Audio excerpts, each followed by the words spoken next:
Welcome to our deep dive into this really fascinating question of, well, why did some civilizations develop more, cargo than others? Hmm. We're going to be using Jared Diamond's Guns, Germs, and Steel as our guide for this deep dive. Okay, yeah. Guns, Germs, and Steel. It's a classic, and for good reason. Yeah, it really is. Diamond's approach is really interesting Yeah. because he brings in so many different perspectives. Yeah. He's not just looking at this from a historian's point of view, Yeah. but he's really looking at it from, genetics, archaeology, even infectious diseases, Yeah. to really understand these root causes of global inequalities. Yeah, I mean, he kind of starts the whole book off with this thing he calls Yali's question. Right. And so he recounts this conversation he had with a New Guinean politician named Yali, Okay. who basically noticed the stark difference in material wealth between his people and Europeans. Yeah. And so Yali asks this really simple question. He's like, why is it that you white people developed so much cargo and brought it to New Guinea, Hmm. but we black people had little cargo of our own? Oh, wow. I mean, that really is a question that gets right to the heart of things. Yeah. It forces us to kind of go beyond these surface explanations Mm. and consider, all these historical factors and environmental factors that created these inequalities. Yeah. And one of the things that Diamond does right away is he dismisses the idea of European racial superiority, Mm. which would be kind of a common way to look at it, back in the day. Right. Yeah, definitely. He even suggests that, New Guineans who were navigating these really complex environments Yeah. and solving all kinds of problems from a very young age Right. might actually have higher mental abilities. I mean, it's a fascinating point when you think about it. Yeah. A kid in New Guinea is navigating dense jungles. Yeah. They're tracking prey. They're, learning complex social cues, Mm-hmm. all from a very young age. And, you could contrast that to some kids in industrialized societies who maybe aren't having to solve those kinds of problems as often. Yeah, yeah. It's a really intriguing thought. So if it's not inherent ability, then what is it? Right. What actually accounts for this? Mm-hmm. And Diamond's argument is that you have to go beyond the obvious, guns, germs, and steel. Okay. And you have to look for these deeper historical causes Right. that kind of sent these different civilizations down Mm-hmm. such different paths. So you're saying we have to look back even further in time to understand what set the stage? Yeah, and so he takes us back, like way back, Mm. to around 11,000 BC at the end of the last ice age. Okay. And at that point, Mm-hmm. all humans were still hunter-gatherers. Right. And from that point forward is when these, different trajectories and Yeah. developments began to diverge. Mm-hmm. And so he's really trying to explain, why is there this huge difference by Yeah. the time you get to about 1500 AD, Mm. Okay. when Europeans are really kind of starting to dominate the globe. Hmm. And a big part of his argument is the development of agriculture Okay. and the fact that agriculture emerges earlier in some places than others. Right. And so why is that? Yeah, why is that? Why do you think agriculture popped up first in some areas and not in others? Well, Diamond really digs into the specifics of the environments. Mm-hmm. What kind of plants and animals were available for domestication. Right, Even, the orientation of the continents. right.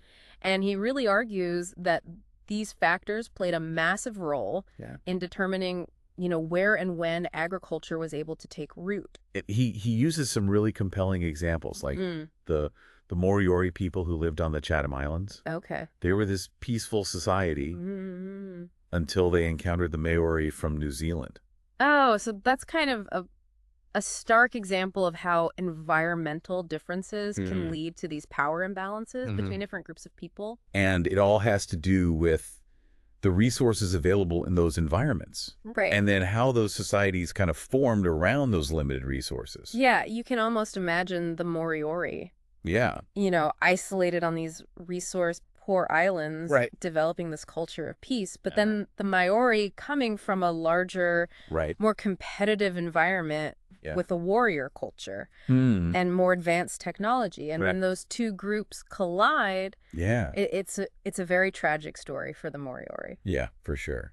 And another one of his examples that I think is really interesting is Polynesia. Okay. All those islands that are scattered across the Pacific. Mm-hmm. And Diamond uses the Polynesian societies as this kind of microcosm Right. of his larger argument. That's really fascinating because you have all these Polynesian peoples who share common ancestry, Yeah. but each island developed its own unique culture and technologies Mm-hmm. and social structures Right. really based on their environment. Yeah. And he even contrasts Easter Island, Mm. this very isolated place Right. with those iconic statues to the Mm-mm-mm. much larger. Yeah, more complex Hawaiian society. Right. And he's showing how those differences in just, island size and Yeah. available resources Mhm. really influenced the direction they developed. Right. And he even talks about like the Chathams, Yeah, which were these very, resource poor islands. right. And they remained small and egalitarian. Mm-hmm, mm-hmm. Whereas like the Marquesas, Okay. which had this very fragmented, steep terrain, Yeah.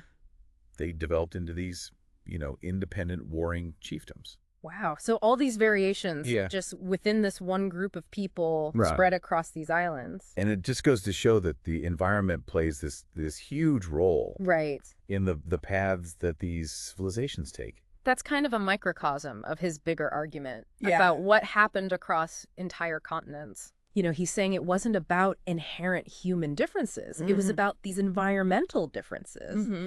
that really were the main drivers Yeah. of how these societies turned out. Yeah.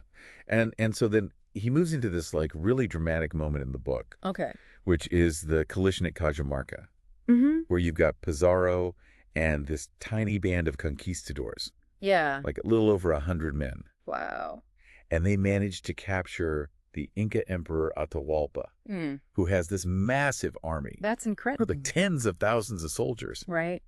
And it's this moment that Diamond uses to show Mm-hmm. how these vast differences in technology and organization Right. can actually lead to victories Yeah. against what seem like insurmountable odds. I mean, it sounds like something out of a movie. It does, right? This tiny force conquering this vast empire. Yeah. Just incredible. Yeah. And you can't discount the psychological impact Mm. of seeing, the Spanish conquistadors on horseback. Yeah. To the Incans, it must have been like Yeah. some kind of mythical creature. Like a centaur Yeah. showing up. Yeah. Wow. And Diamond actually spends quite a bit of time talking about horses Mm. and their role in warfare Mhm. throughout history. Okay. He argues that it gave these Eurasian civilizations Mhm. a significant edge Right. for, over 6,000 years, Yeah. enabling them to do things like, surprise attacks Mm. and move troops very rapidly. Mm. And so, horses play this big role Yeah. in this whole, story of how these empires and civilizations formed. Okay, so we've got these horses, these germs, these guns, but let's go back to the very beginning Yeah. of agriculture, to the Fertile Crescent. Right. Diamond argues that that area had some really unique advantages. Mm-hmm. That made it the ideal place for agriculture to first develop. Yeah. And it's interesting because he even uses this analogy Mm. from Tolstoy, Okay. the Anna Karenina principle. I'm intrigued. Tell me more. Well, it's based on that famous opening line of Anna Karenina, Okay. which is, happy families are all alike. Yeah. Every unhappy family is unhappy in its own way. Mm-hmm. And Diamond applies that to the domestication of animals. Oh, wow. Okay. So he argues that, all domestical animals share certain key characteristics. Okay. And then the ones that can't be domesticated Mm, each have their own kind of unique flaw right. that prevents domestication. Mm. Yeah, he gives this example of like zebras, Hmm. which on the surface, they're kind of horse-like, Right. but they have this really strong flight instinct. Okay. So they bolt at the first sign of danger, Yeah. which is not good if you're trying to Not ideal for a plow animal? no, not at all. Okay. And so, Eurasia just happened to have more animals Mm-hmm. that fit that domestication criteria Okay. than other parts of the world. Right. Like the Americas did have some, Right. like the llama, Yeah. but far fewer options than Eurasia had. Exactly. Hmm. And that, he argues, had just huge consequences down the line. Right. Because, domesticated animals not only provide food Mm-hmm. and labor, Yeah. but they also help with things like, the development of plows Okay. and wheeled vehicles. Mm-hmm. And they even shape the course of human disease. Oh, so now we're getting to the germs. Yeah. This is fascinating. Which brings us to another really crucial factor, Okay. germs. Right. And it seems kind of strange to focus on germs, Mm-hmm. but Diamond makes this really compelling argument that they play this huge role Right. in shaping history. Mm-hmm. And the reason is because, all that close contact with domesticated animals Right. that was happening in Eurasia Yeah. exposed people to a whole new range of Like diseases. measles, smallpox, influenza, all these really serious diseases. Yeah, and while those were devastating, Right. to those populations, Mm. it also inadvertently gave Eurasians this biological weapon Oh. when they started, venturing out to other parts of the world. Yeah.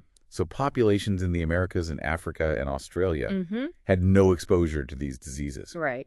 And so when they encountered them, it was just devastating. Wow. So entire civilizations could be wiped out Yeah. by a disease that the Europeans were mostly immune to. Yeah, Wow. That's a pretty grim reality. it is. But, it's just another example of these unintended consequences Hmm. of things like animal domestication. Right. And, it's all starting to connect like this chain reaction. Mm-hmm. You've got the development of agriculture, Yeah. the role of domesticated animals, Right. the evolution of disease resistance in certain populations. Right. But what about things like writing and technology? Mhm. Where do those fit in? Well, Diamond argues that those things were also influenced by these environmental factors, Okay. and by these advantages that some societies had Right. over others. And he even goes so far as to say that the orientation of the continents Hmm. plays a role. Okay. So like the east-west orientation of Eurasia. I'm not quite following. Okay, so picture like a line drawn across a continent. Yeah. If that line is mostly east-west, like it is across Eurasia, Mm-hmm. it means that those regions along that line Okay. share similar climates Right. and day lengths Hmm. and seasons.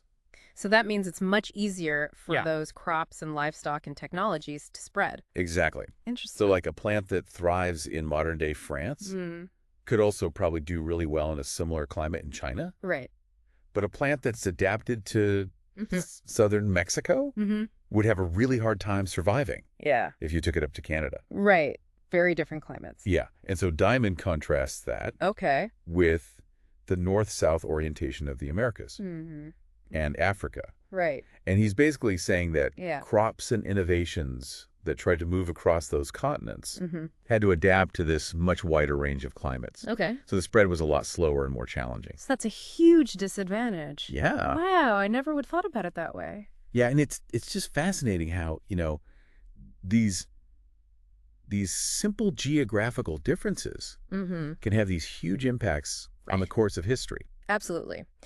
So we've got the spread of agriculture, we've got domesticated animals, we've got disease resistance, we've got these continental axes. Yeah. But how did humans go from these small bands of hunter-gatherers Right. to these massive organized empires? Yeah, that's a great question. How did that happen? And so that's where Diamond dives into this whole idea of Okay. stages of societal evolution. Mm-hmm.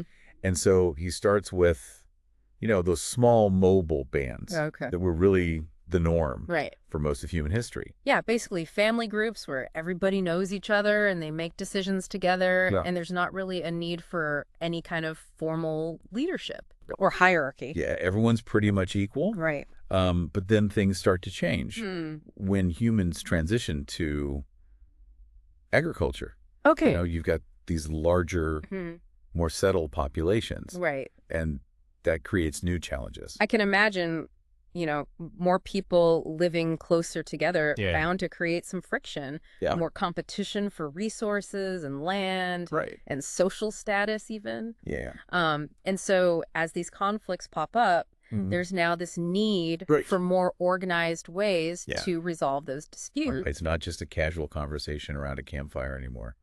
You can't just, chat it out when Yeah. you've got hundreds or thousands of people Oh, with yeah. competing interests. Hmm. So this is where we see the shift Mhm. from these small bands into tribes, Okay. which are these larger, Yeah. more complex groups. Mhm. And they start to have some form of leadership, Okay. although it's not always permanent or inherent. Right. So it's like this image of the big man of the tribe Yeah. who's like a proto-politician. That's a great way to think about it. Yeah, somebody who can kind of rally people together, Mm-hmm. mediate disputes, Right. lead during times of war. Yeah. So they don't necessarily have like official authority, Right. but they have influence Mm. based on their personality, their skills, Yeah. their ability to build alliances. Yeah. And that's what starts to become more and more important Mm. as societies grow larger and more complex. Right. But even within a tribe, it's still fairly egalitarian. Generally, yeah. Yeah. Although, you might see some distinctions Right. based on age or skill or family lineage, Yeah. but it's not like this huge gap Right. between the haves and have-nots. But then as food production ramps up Okay. and populations become even denser, Mm-hmm. we start to see a new social structure emerge. Right.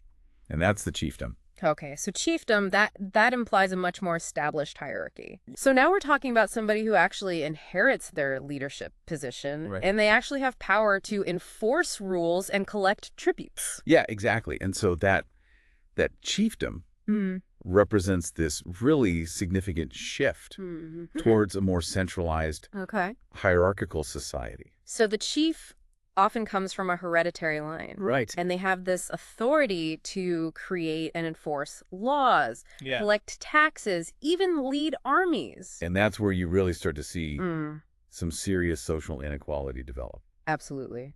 Yeah, in chiefdoms, the gap between the elites and the commoners widens. Yeah. The chief and their family, they start accumulating wealth and privilege. Mm-hmm. And the commoners are providing the labor and resources to support them. It's kind of like a pyramid structure. Yeah. Right? You've got the chief at the top, and then all their allies and family in the middle, Right. and then the commoners at the bottom. A good analogy. And Diamond even points out that this transition to chiefdoms wasn't always peaceful. Right. It often involved competition and conflict Yeah. between different groups. Mm-hmm. And so the chiefs who were best at consolidating their power, Yeah. building alliances, waging war, Right. they were the ones who rose to the top. Yeah, it almost sounds like, the early formations of nations, just on a smaller scale. Yeah, exactly. And as those chiefdoms grow Okay. and become more powerful, Mm-hmm. they start to resemble states. Oh. And, you start to see things like more complex governments, Yeah. specialized bureaucracies, standing armies, Right. and, these impressive structures Mm. that archaeologists are always finding. Oh, you mean like the pyramids and temples and palaces? Yeah. Yeah. And those weren't just about, aesthetics or religion. Right. They also served this political purpose. Mm-hmm. They legitimized the power of the ruling elite. Right. They inspired awe and obedience, Okay. and they projected this image of strength. Yeah, it's like this giant billboard saying, we're in charge. Yeah. Don't mess with us. Don't even think about challenging us. Exactly. And so Diamond's point is that this whole evolution Yeah. from bands to tribes to chiefdoms to states Right. is driven by this really complex interplay of environmental factors, Yeah. demographic factors, and technological factors. But it's not necessarily inevitable. Right. He's not saying that every society is destined to become a complex state. Yeah, he even uses the example of the Aboriginal Australians. Right. They developed sophisticated social structures Yeah. and technologies, Yeah. but they maintained this hunter-gatherer lifestyle. Right. So it's kind of like, it's a choose-your-own-adventure story for societies. Okay. They face these challenges. They face these opportunities. Right. And the choices they make Yeah. really determine their path. And he's saying that those choices are often limited by things like their environment and the resources they have and the technologies they have access to. So it all comes back to that question of why do some societies end up Yeah. with so much more cargo Right. than others? And it's clearly a lot more complex Yeah. than just saying, Right. oh, well, they were just more advanced. It's not about one culture being superior to another. Yeah. It's about understanding this long historical process and all these factors that shaped it. Yeah. And it really is mind-blowing to think about, how something as simple as whether or not you have domesticable animals in your region Right. can have these huge ripple effects Yeah.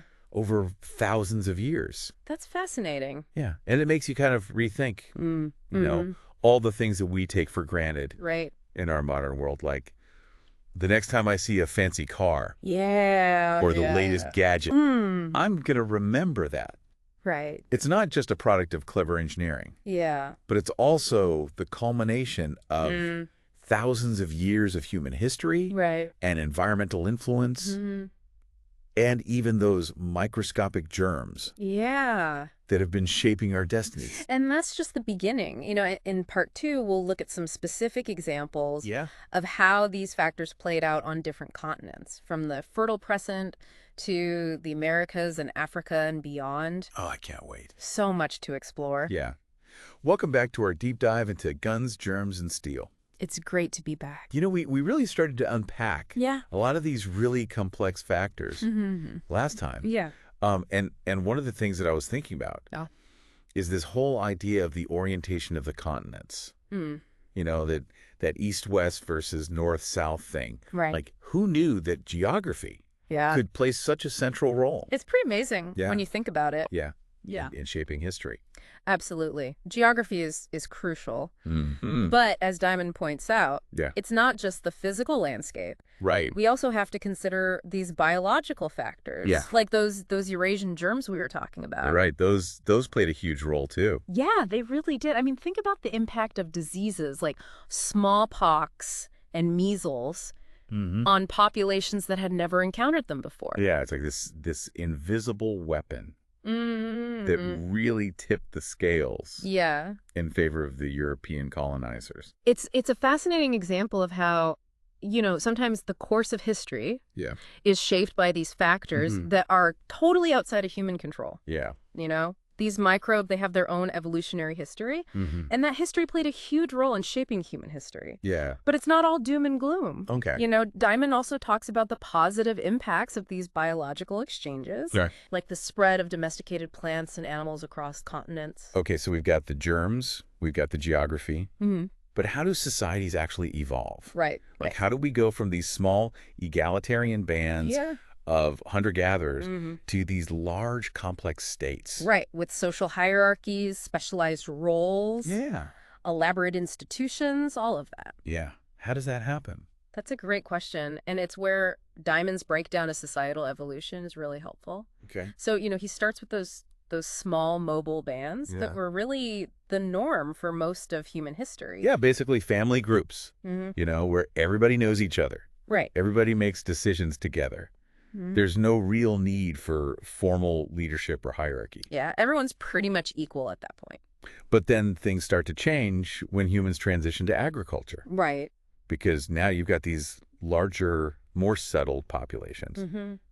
And that creates new challenges. Right, more people living closer together. Yeah. You're going to have more friction, more competition for resources, for land, for social status. Yeah, you can't just have a casual chat around the campfire anymore. Right, exactly. You can't just talk it out when you have hundreds or thousands of people, all with competing interests. And so that's where we see the shift from those bands into tribes, which are these larger, more complex groups. Right. And they start to have some form of leadership. Yeah. Although it's not always permanent or inherited. It's more fluid. Right. And it's that image of the big man of the tribe. Yeah. This kind of proto-politician. That's a great way to think about it. Right. Somebody who can rally people together, mediate disputes, lead during times of war. Right. So they don't necessarily have official authority, but they have influence. Right. Based on, their personality, their skills, their ability to build alliances. Yeah. And as societies grow larger and more complex, that kind of leadership becomes crucial. But even within a tribe, it's still fairly egalitarian. Right. There might be some distinctions based on, age or skill or family lineage. Yeah. But it's not like this huge gap between the haves and the have-nots. Right. Not yet. Okay, so then food production ramps up. Populations get even denser. Right. And then we see a new social structure emerge. Okay. The chiefdom. Chiefdom. Now that definitely implies a more established hierarchy. Yeah. So we're talking about somebody who inherits their leadership position. Right. They have the power to actually enforce rules and demand tributes. Yeah, and so that chiefdom is this really significant shift towards a more centralized hierarchical society. So the chief often comes from this hereditary line. Right. And they have the authority to create and enforce laws, collect taxes, lead armies. And that's where we really start to see the gap between the elites and the commoners really widen. Absolutely. In chiefdoms, yeah. Mm. The chief and their family, Yeah. they accumulate wealth and privilege, Hmm.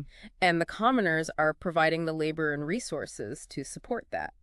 It's that classic pyramid structure. Mm-hmm. You've got the chief at the top, Yeah, their allies and their family in the middle, right. and then the commoners at the bottom. A good analogy. And Diamond even points out that Okay. this transition to chiefdoms Mm-hmm. wasn't always peaceful. Right. There was often competition and conflict Yeah. between different groups. Yeah. And so the chiefs, who were good at consolidating their power, Mm-hmm.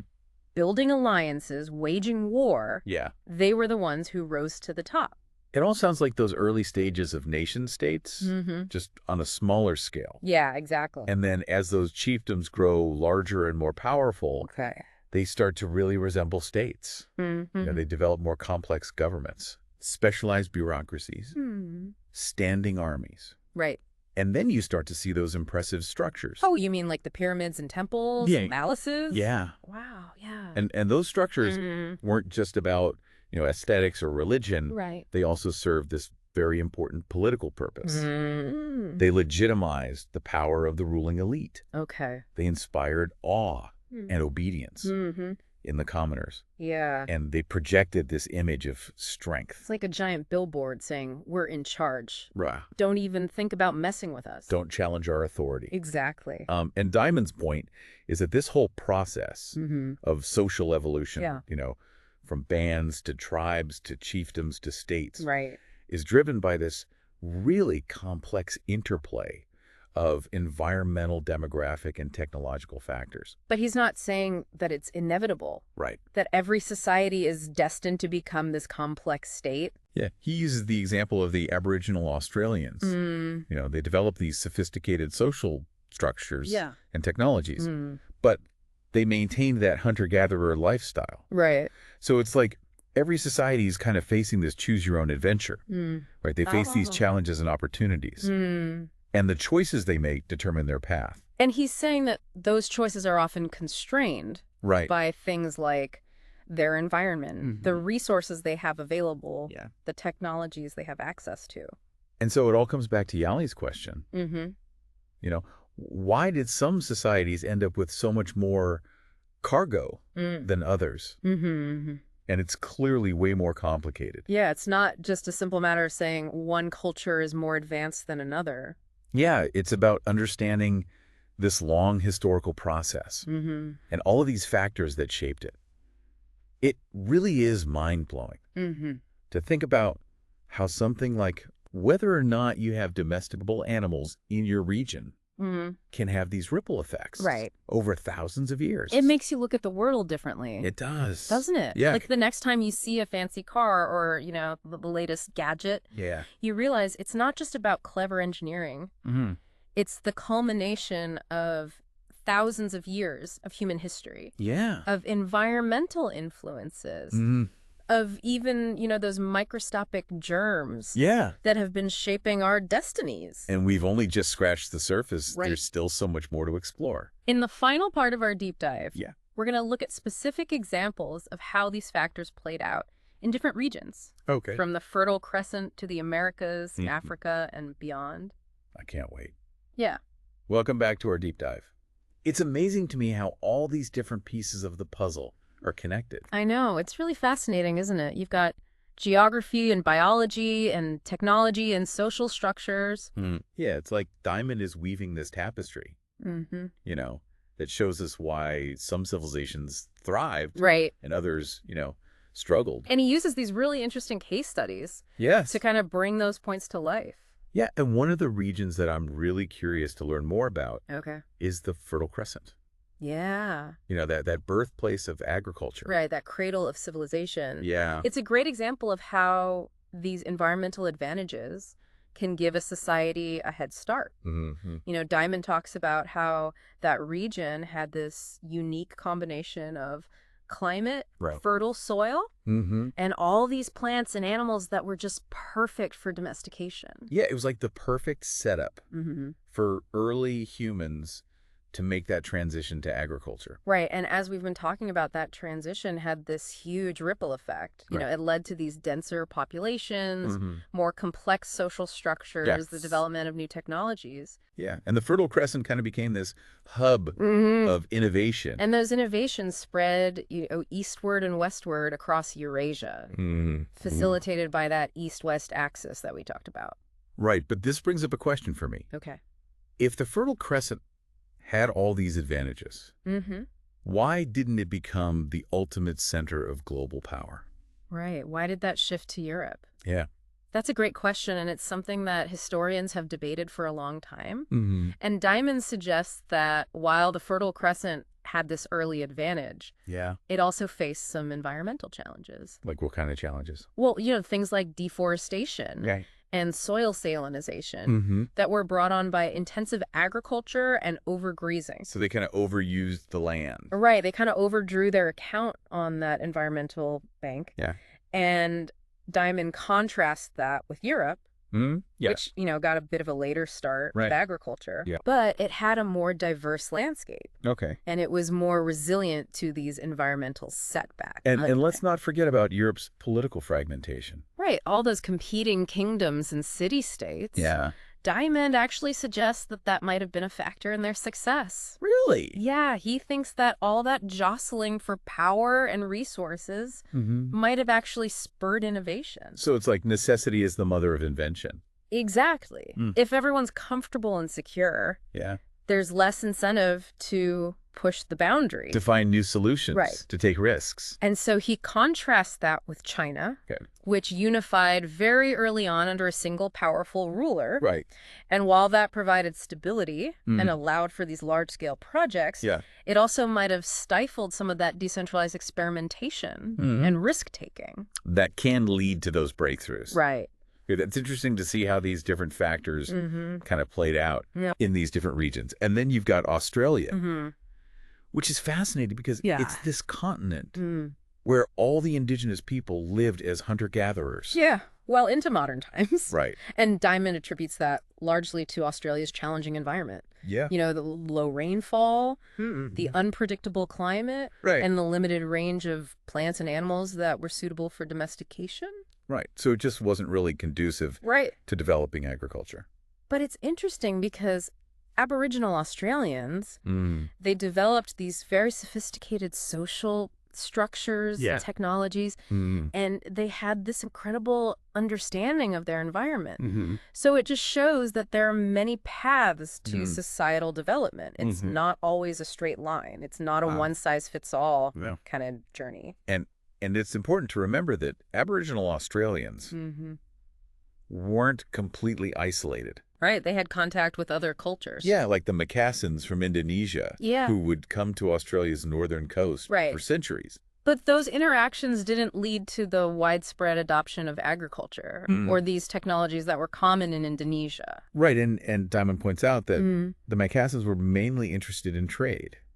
Yeah. Not in settling down in Australia. So they weren't trying to impose their way of life. Exactly. They were just bringing specific goods and practices that were compatible with the existing Aboriginal lifestyle. So it's not just about exposure to new ideas. It's also about whether those ideas fit within that existing ecological and social context. Exactly. It's like trying to force a square peg into a round hole. Yeah. Sometimes it just doesn't work. And then there's this other incredible story of expansion. Oh, okay. The Austronesian expansion. Yeah, these skilled seafarers. Yeah. Who journeyed from Taiwan. And spread their language and culture across these vast areas of the Pacific. It's incredible. It's remarkable. And Diamond uses that example to show how the same group of people with the same basic technology and culture can have very different impacts on different regions, depending on the conditions they encounter. It's like a natural experiment in human history. So in Indonesia, where the indigenous people were hunter-gatherers, the Austronesians came in. They established themselves.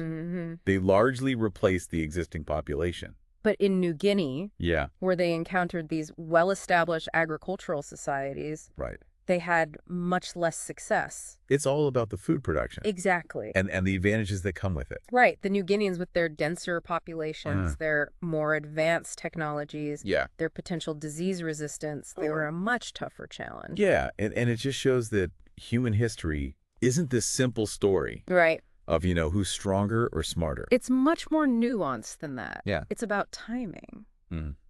It's about resources. It's about all these environmental factors. Yeah, and Diamond goes on to talk about Africa. And he really digs into the linguistic and archaeological evidence. He traces the movements and interactions of different groups. Like the Bantu. Yeah. The Khoisan. The Pygmies. Over thousands of years. Right. And he shows how the Bantu expansion, which was fueled by agriculture and iron technology, really transformed sub-Saharan Africa. It's like watching this prehistoric tapestry unfold. I love that analogy. Yeah, and it wasn't always a peaceful process. No. Right? There was violence and conflict. But there were also these cultural exchanges. Yeah, and adaptations that happened when these different groups met. So it's a very complex, nuanced story. And it's all driven by those same basic human needs and desires and those ancient migrations, that were driven by these environmental factors. They continue to shape the cultural and genetic diversity of Africa. We're carrying echoes of those journeys within us. I love that. Yeah. And so all of these case studies really strengthen Diamond's argument that geographic and environmental factors have played this profound role in shaping the course of human history. And often in ways that we wouldn't expect. But it's not about deterministic fate. Right. Diamond reminds us that we can learn from the past, by understanding those factors that shaped earlier civilizations. We can maybe make better decisions about the future. Like we can learn from the mistakes of those past societies. And hopefully avoid repeating them. Like the environmental degradation of the Fertile Crescent. Yeah. We don't want to make those same mistakes. And we can appreciate the incredible diversity of human cultures and recognize that there's not one right way to organize a society. That was exactly. And so as we face these global challenges, we can do it with this awareness of this interplay of forces. Of the historical and environmental and biological forces that are shaping our world. So it's a message of both hope and caution. Right. We have the power to shape our destiny. Yeah. But we need to understand how we got here. That's a great way to sum it up. Yeah, and Diamond's work really urges us to move beyond these simple explanations and really embrace this more nuanced and informed perspective on human history and the challenges that we face. Well, I hope this deep dive into guns, germs, and steel has given you a lot to think about. Keep questioning. Keep exploring. Keep diving deep. And until next time, happy deep diving.